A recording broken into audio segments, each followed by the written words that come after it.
Mounting a MagnaLatch top pull model child safety gate latch is quick and easy on most gates. The latch comes supplied with 12 self-drilling screws, 6 for the latch body and 6 for the striker body, plus a special latch body height adjustment screw. For child resistance purposes, the MagnaLatch release knob needs to be mounted at least 1500mm above the finished ground surface.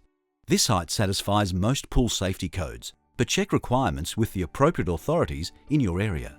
All the self-drilling screws can be installed using only a standard battery drill with number 2 Phillips head drive.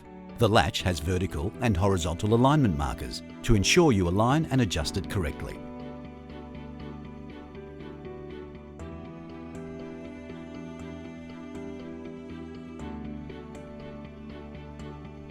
Use a Phillips head screwdriver to adjust horizontally as necessary. A special screw in the side of the lower moulding prevents the latch from slipping up or down during use.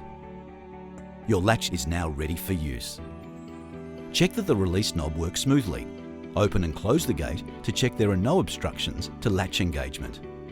Insert the key to lock and unlock the cylinder to ensure it's working correctly. Note the convenient red dot locked/unlocked indicator. Your MagnaLatch is now ready for many years of reliable operation.